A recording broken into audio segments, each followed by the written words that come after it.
I bought a pair of like $25 point shoes.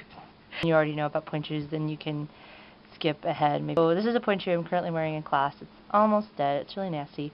I only put ribbons on shoes if I think they're going to eventually go on stage. And it's a shank, so it's a part that's inside. It's not just a little inset layer. That's not. Gut part in here where it stops. So my heel would rest right here, and then my foot would come up to here, and then this is allowed to bend so that I can actually have my foot in there. If you know what a foot looks like when it points in ballet class, it points. The thing that a shoe needs to be able to do is have the demi point. So if I'm standing in it, the flat shoe up through my demi point, and then I roll up and I have my full arching, so you kind of shaping how the shoe would go. Okay.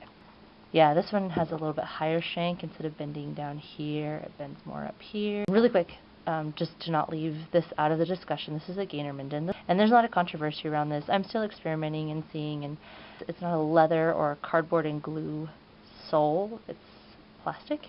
The point of this shoe, though, is that it's supposed to last longer and doesn't need to be broken in the way I had to, the way I had to kind of mash these and get them wet. The shoe just kind of came ready-made. I just had to do a little bit of sewing. Okay, I'm just going to dump out everything that they came with. Okay, here it is. Look familiar. They smell really weird. They keep smelling weird. The more I hold them, the more they smell weird. Kind of like ouch pouches, but not as streamlined. So I probably won't be able to use those at all unless I cut them up and use them as spacers or something. Really flimsy. This is like craft store. This is even some old ribbon that's been on 4 or 5 different pairs of shoes. So if I know I'm going to do a show, I'll go get new ribbon or a pair of shoes.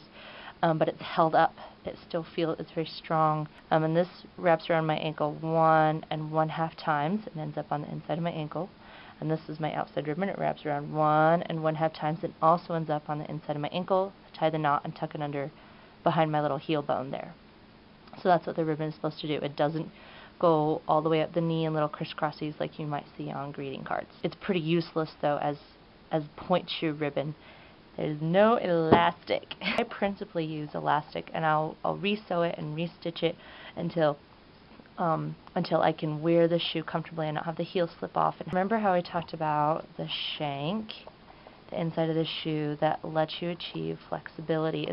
Usually you can take a shoe and kind of get in there and you know, start to break things in, but okay. So I'm just going to take you on this little journey with me. This isn't too bad. This was pretty normal. I just heard something rip. It looks like this top here maybe. That doesn't look like there's. Oh, okay. So there's kind of this little cushy layer here. Wow, what is that? What is that? Stand up on its own. Sometimes that weirds me out when they can do that. Okay, not really. Okay, so stretchy elastics, that's fine. Like the Amazon review said, you could pull it as tight as you needed to help keep the shoe on, which replace the elastic. So I have the elastic crisscross, or some people do the elastic just in a loop. I guess if you got this tight enough, but I don't want the back of my heel doing all the work to hold this shoe on. It might allow me to use, like, to actually be able to use this shoe. Hurt myself. Oh, look, it's stuck. And this one, and it's supposed to kind of go back to. I'm going to have to bend down and reshape the shoe every time I go on releve. So I am 5 feet 6 inches. So if you're looking to buy these kind of fit me. I have maybe a little bit of room. It looks like they are 48. You know, it's kind of a costume shoe. It seems like, or it seems like in the Amazon reviews, that's what a lot of people were using it for. And that's great. I would just caution people to not. You can damage your feet. You can give yourself injuries all the way up to your hips if you don't have muscle and coordination to be able to stand in these shoes. But this is just a weird shoe. It feels different to somebody who knows point shoes. I'm trying to come up with how to describe this. It's like, I don't know, it's like having sushi as a fast food. Like I went through a drive-thru and picked up some point shoes. Maybe I'll do a follow-up once I try them out in class. Franken shoes. Okay, bye.